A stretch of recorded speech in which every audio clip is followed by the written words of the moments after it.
안녕하세요. 한국투자증권 연금마케팅부의 이종률입니다. 네, 두 번째 시간에는 중화권 10월 전망을 들어볼 시간입니다. 자산관리전략부의 이동현 수석연구원님 모시고 얘기 들어보도록 하겠습니다. 연구원님 안녕하십니까? 네, 안녕하십니까? 네, 두 달 동안 잘 지내셨나요? 네, 잘 지냈습니다. 네, 최근에 또 코로나 또 걸리신 분들도 많고 해서 괜찮으셨었는지. 저는 이미 걸렸어가지고 네. 다행히 이번 텀은 무사히 넘어가고 있습니다. 네, 그러면 준비하신 이제 자료 네. 보시면서 설명 부탁드리겠습니다. 알겠습니다. 네, 이어서 그 중화권 증시 좀 말씀드리려고 하는데요. 그 매크로랑 시황 같이 해서 말씀을 드릴 거고요. 자세한 내용은 자료 보면서 설명을 드리도록 하겠습니다. 일단 증시가 지금 변동성이 굉장히 높은 상황이라고 봐주시면 될 것 같은데요.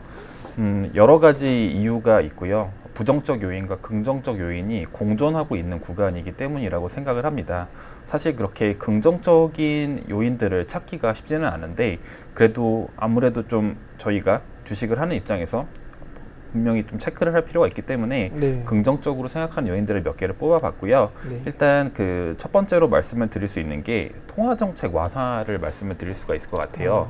그 미국이나 뭐 다른 선진국들 보시면 요새 금리를 굉장히 가파르게 인상하는 것을 확인하실 수가 있을 것 같은데요.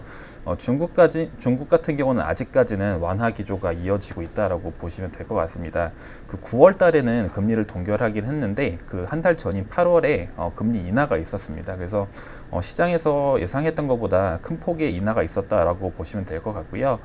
중국 금리를 볼 때 이제 크게 저희가 LPR 1년물이랑 5년물 두 가지를 본다 이렇게 말씀을 드릴 수가 있겠는데요. LPR 1년물은 8월에 이제 5bp 인하가 됐고요. 5년물이 좀 예상외로 인하폭이 컸습니다. 15bp, 그러니까 0.15% 인하가 됐는데 시장에서 예상했던 것보다 훨씬 큰 폭으로 인하하신 거를 그 차트를 보시면 확인하실 수가 있고요. 그러면 왜 5년물을 이렇게 많이 내렸냐? 라고 궁금해 하실 수가 있을 것 같은데요. 이 LPR 5년물이 주는 의미는 뭐냐 하면요. 이 금리 자체가 이제 중국 부동산 모기지 대출 금리의 벤치마크 역할을 합니다. 근데 언론을 통해서 많이 접하셨겠지만 최근에 부동산 업황이 중국이 좋지가 않습니다. 그렇다 보니까 신규 수요를 좀 늘리고자 5년물을 내렸다라고 보시면 될 것 같고요. 그리고 이제 최근에 부동산이 안 좋은 이유는 저번에도 제가 설명을 드렸을 것 같은데요. 그 주택 모기지 대출 상환을 그 주택 구입자들이 상환을 거부하는 그런 움직임들이 늘어나면서 수요가 좀 떨어지니까 그거를 금리를 내려서 수요가 망가지는 걸 좀 막자라는 취지로 인하를 했다라고 보시면 될 것 같습니다. 그래서 이 차트 보시면 좋을 것 같은데 그 통상적으로 이 LPR 1년물보다 5년물의 변동폭이 작습니다. 근데 5년물 변동폭이 1년물보다 컸던 게 올해 이상현상으로 두 차례 나타났는데요. 그 한 차례, 첫 번째는 이제 5월에 있었고요, 올해. 또 한 번은 이제 8월에 있었던 건데 두 시기 모두 부동산이 굉장히 안 좋았던 시기다라는 공통점이 있다. 그래서 제가 드리고 싶은 말씀은 이렇게 어려운 말씀을 드리고자 하는 건 아니고요. 선진국과 달리 아직까지 중국은 통화정책 완화 기조가 유지되고 있다라는 점을 저희가 좀 긍정적으로 꼽을 수가 있다. 그리고 하반기 경기 부양이 주로 그 인프라 투자 같은 재정정책 쪽에 포커스가 맞춰져 있었는데요. 통화정책 카드에도 손을 내밀면서 조금 유연하게 정책적 대응을 한다라는 것도 저희가 좀 긍정적으로 볼 수 있는 부분이다라고 설명을 드릴 수가 있을 것 같습니다. 이거는 부동산 가격이 빠지고 있는 거를 보여드리는 건데요. 올해 4월부터 부동산 가격이 빠졌고 제가 앞서 드린 말씀의 근거 차트로 좀 활용을 해서 넣어놨으니까 참고 삼아 봐주시면 감사하겠습니다. 그리고 두 번째로 긍정적인 요인이 뭔가를 저희가 생각을 해봤을 때 중국 ADR 리스크가 조금은 낮아지는 게 아닌가라는 점일 것 같고요. 중국 ADR 리스크는 뭐냐 하면은 뭐 많은 분들이 아시겠지만 미국에 상장돼 있는 중국 ADR들이 상장 폐지 리스트에 오르면서 상폐 리스크가 커진 이슈가 있는데 이게 문제가 발생한 근본적인 이유는 중국의 회계 당국이 미국에게 투명하게 회계 정보를 공개하지 않기 때문에 발생했던 문제거든요. 그래서 미국 당국이 원하는 수준의 감사가 이루어질 수가 없었어요. 근데 양측 회계 당국이 협의를 하면서 중국이 아닌 일단 홍콩에 지금 PCAOB라는 미국 회계 담당자들이 와 있고요. 그래서 홍콩에서 알리바바를 포함한 중국 ADR들에 대한 감사가 진행 중입니다. 그래서 기존 대비해서 중국 ADR 리스크가 좀 낮아진다는 게 어떻게 보면 센티먼트를 조금 개선시킬 수 있는 요인으로 작용을 할 수가 있겠고요. 당연히 중국 본토보다는 홍콩 증시의 긍정적인 이슈라고 해석을 할 수가 있겠습니다. 네. 그리고 이어서 세 번째로 긍정적인 요인이 뭔가를 봤을 때 사실 8월 이때쯤에 전력난이 중국에서 또 한 차례 우려가 생기면서 네. 작년에 워낙에 전력난 때문에 고생을 많이 해서 아. 좀 걱정을 하시는 분들이 많이 있었어요. 근데 이 문제가 해소되고 있다, 해소됐다 이미. 이걸 좀 긍정적으로 꼽을 수가 있을 것 같습니다. 그 이유는 뭐냐면은 작년이랑 올해 전력난이 발생한 근본적인 이유가 다르기 때문이고요. 작년 같은 경우는 정부가 무리하게 친환경 정책을 펼쳤고, 그리고 그 산업용, 그러니까 산업단에서 그러니까 공장 가동이 늘어난 거죠. 그러면서 네. 전력이 많이 필요하면서 전력이 모자랐는데, 올해는 그런 이유가 아니라 날씨가 더웠기 때문입니다. 이상기후 때문에 이런 현상이 생겼고요. 그래서 그거는 가운데 그 가정용 전력 소비량 증가율 차트를 보시면 확연히 나타나는데요. 7월 들어서 가파르게 증가율이 올라간 걸 확인하실 수가 있을 것 같습니다. 그래서 네. 에어컨 같은 걸 많이 사용을 하면서 네. 전력 소모가 늘어났습니다. 근데 작년이랑 또 달랐던 게 모든 지역에서 전력난이 발생을 한 게 아니고요. 그 중국 중부에 있는 그 사천성, 그 쓰촨이라는 지역에서 주로 전력난이 심화가 됐는데, 그 이유는 이 쓰촨이란 지역 같은 경우는 수력 발전 비중이 80%에 달할 정도로 높기 때문입니다. 근데 네. 날씨가 덥고 비가 오지 않으면서 수위가 절반 정도로 감소했고요.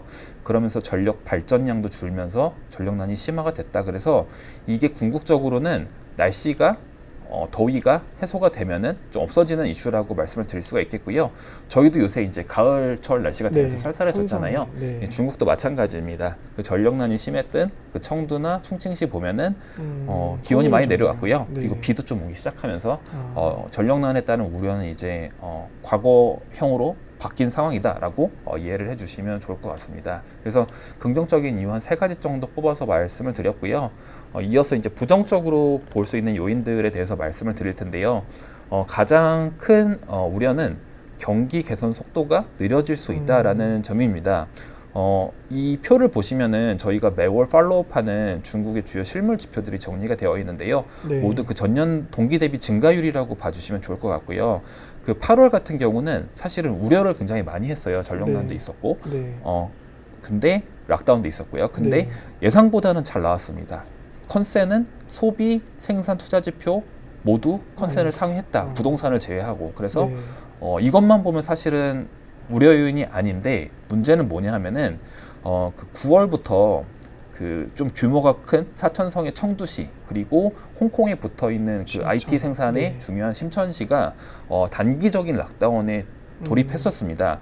네. 그 8월, 7월까지 보면은 락다운 됐던 지역이 아주 큰 도시는 아니었고요. 네. 한국으로 치면 제주도 같은 하이난섬 이런 데들이 락다운을 했지, 이렇게 GDP 비중이 거의 한 2% 가까이 되는 도시들이 락다운을 하진 않았었거든요. 근데 9월에 이러한 현상이 나타나면서 8월엔 지표가 예상보다 좋았지만 9월엔 또다시 흔들릴 수 있다라는 우려가 첫 번째로 부정적인 요인이다라고 네. 정리를 해서 말씀을 드릴 수가 있겠습니다. 다행인 거는 최근에 이제 그 락다운이 다 해제가 됐습니다. 그래서 네. 물론 9월 지표가 좀 흔들리겠지만 10월부터는 지표가 어느 정도 정상화되지 않을까라고 저희가 또 예상을 해볼 수가 있을 것 같고요.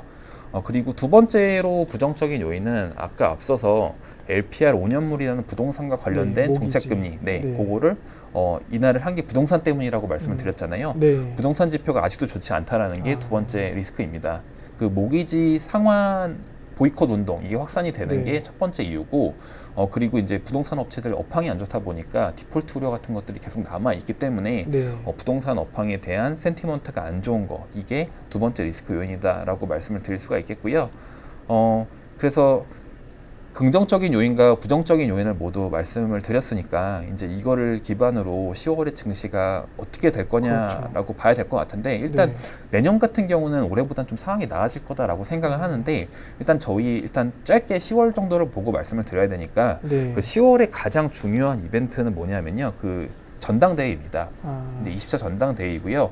뭐 언론을 통해서 잘 접하셨겠지만 그 시진핑 주석이 사면임을 확정짓는 그런 이벤트라고 보시면 될 것 같아요. 그래서 사실 이 이벤트 전후로 정책이 출시될 거란 기대감들이 좀 있거든요. 그래서 사실 10월 한 16일 이전까지는 증시가 상승폭이 좀 제한적일 거라고 보고 있습니다. 왜냐하면 아까 말씀드렸던 리스크 요인들이 긍정적 요인들보다 더 강하게 시장에 반영될 거라고 생각을 하기 때문이고요. 그리고 전당대회 이후로 만약에 정책이 저희가 예상한 것처럼 출시가 되면 기대했던 대로 증시는 좀 완만하게 연말에 상승할 수 있지 않을까라고 생각을 하고 있습니다. 그리고 네. 통상적으로 과거 흐름을 보더라도 전당대회를 전후로 했을 때 역사적으로 주가 흐름이 나쁘지 않았다라는 점도 네. 지금 물론 글로벌 경기 및 증시가 좋지는 않은 상황이지만 이미 올해 YTD로 봤을 때 너무 부진하기 때문에 이러한 흐름에서 조금 벗어날 수 있지 않을까라고 조심스럽게 전망을 해볼 수가 있을 것 같습니다. 그래서 저희 본토 지수, 이제 상해 종합 지수 위주로 많이 말씀을 드리는데요.